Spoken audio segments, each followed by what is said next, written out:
Yes, in a broad sense, we have never been like this moment in history in terms of the amount of change that is about to, it's already started. We feel the ground, as you just said, shifting underneath us. It has already started. Five major innovation platforms evolving at the same time. You have to go back to the early 1900s to see anything like it. You had three platforms then. You had telephone, electricity, and automobile. Today you have DNA sequencing. You heard it on the conference, DNA sequencing, robotics, energy storage, artificial intelligence, blockchain technologies. All of them are in exponential growth trajectories, and they are converging with one another in massively important ways and profound ways. And they're going to deliver, we believe, if you just take a look at the technologies themselves, over the next 10 years, we believe the market cap associated with these five platforms and the 14 underlying technologies is going to scale at a 30% compound annual rate of return.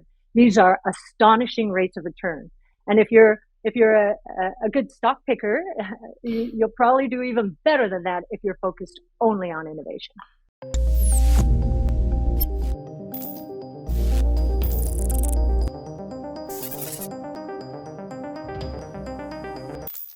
Cathie Wood is as bullish as ever on innovation. Recently, she stated her belief that the market is approaching a bottom and that crypto and tech stocks will be the first to recover. Higher than expected inflation data released on Friday that showed prices rising by their fastest pace in 41 years sank US stocks, bonds, and crypto over the last 2 trading days, confirming that the benchmark S&P 500 is indeed in a bear market. Investors are now pricing in the increasing possibility that the Federal Reserve raises its benchmark interest rates by 75 basis points at the conclusion of its meeting on Wednesday, up from prior expectations of 50 basis points. Make sure to stick around till the end of this video where Cathie updates about things happening in Bitcoin mining. So without wasting any time, let's dive right into the video.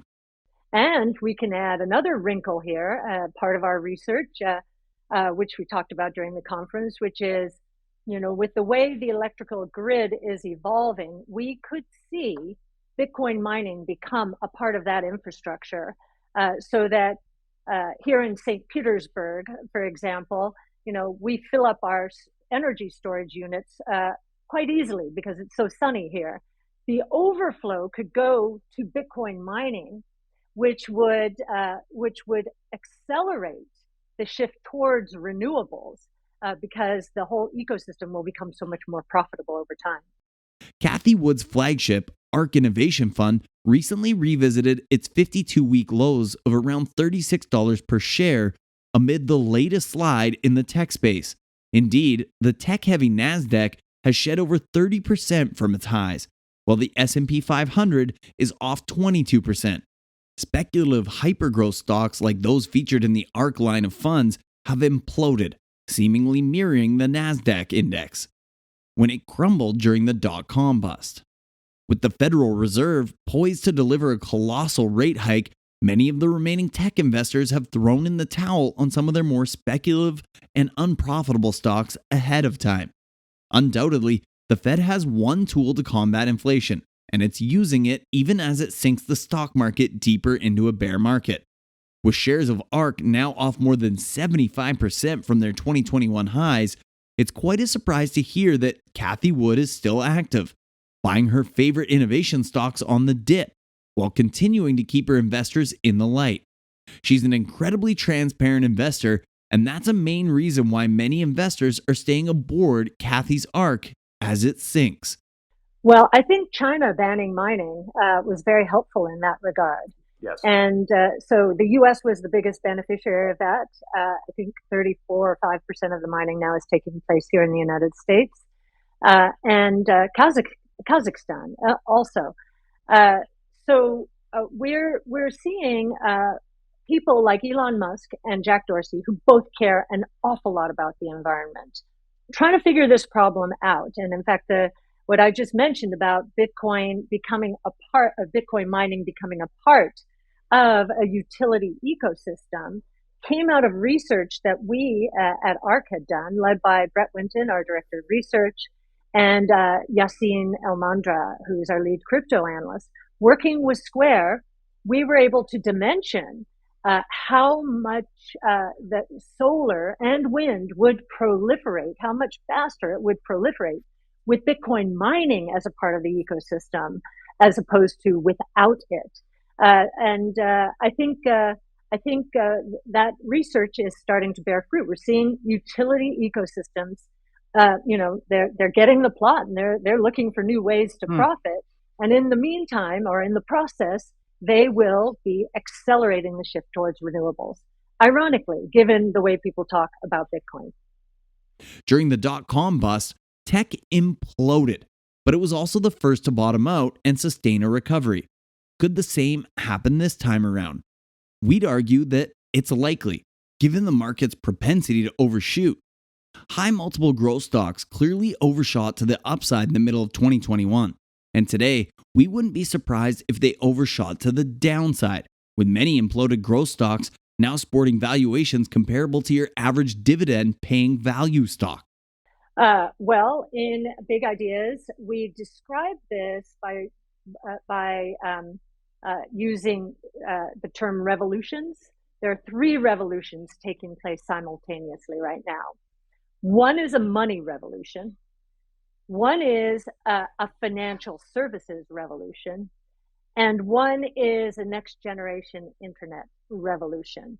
Right. So on the money revolution, Bitcoin and Ether to some extent, but Bitcoin, surely, it is the most secure network out there, is the first, and each one of these words is really important, the first global, private, decentralized monetary system ever invented. And it is going to have profound ramifications. Just ask the people in El Salvador. And recently, President Bukele of El Salvador had a conversation with President Erdogan of Turkey because they are going through a currency crisis. And so I think the emerging markets are going to adopt this kind of monetary system increasingly, because their own monetary systems, very dependent often on the dollar or on the euro or someone else who does not control the population. They would prefer not to be dependent on politicians. This doesn't involve politicians. So that's the monetary revolution. And we think that it's going to proliferate faster. Emerging markets are very interested, except for China, of course. They're interested in making the digital yuan right. the reserve currency of Asia. And that's fully controlled by people. What I'm discussing is not. After a historic crash in high multiple growth stocks, a case could be made that such hyper growth plays are now a better value than some of the defensive dividend stocks that many flock to in search of safety. With the high risk of recession and uncertainties as to where rates will settle, it's that much harder to evaluate firms that are now nowhere near profitability. Higher rates mean distant cash flows will be worth less. However, they're not worthless. Indeed, many investors will seem to be treating them as such, and that's where they may be value to be had. Though ARK could fall more than 80% from its high as it sinks further into the abyss, we do think the fund is a great one-stop shop for those looking to play a return to growth. Nobody knows when such a value to growth rotation will happen. However, the ARK fans should look at each one of the constituents and evaluate them and the damage that's been done. The second revolution is in the financial services industry. We do believe that DeFi, decentralized finance, is going to usurp the role of most financial services companies today. Most financial services companies are middlemen, and DeFi takes the middlemen out of the equation. You know, in the early days, some of your viewers may know of Lending Club, and it took some middlemen out of the equation, was able to offer higher rates to savers and lower rates to borrowers, and became very, very popular very quickly. Well, put that on steroids. That's what we have going on in DeFi. And again, it's a global movement. All of these are global. They are not. They're not being governed by any particular nationality. Now, regulators are now turning their sights on Yes. DeFi pretty aggressively. You saw in the chart how at least once a month, twice a month, in the last year, a regulator somewhere around the world has said, "Hey, we've got to investigate this," and that's not a bad thing. I think in the United States, my observation is that regulators want to protect the little guy, the average investor. That's their mandate, and that's good. Prevent frauds and other such things. So, do you think Bitcoin bottom is nearing? Tell us in the comments. Also, don't forget to like and subscribe. See you soon with the next video. Thanks so much for watching.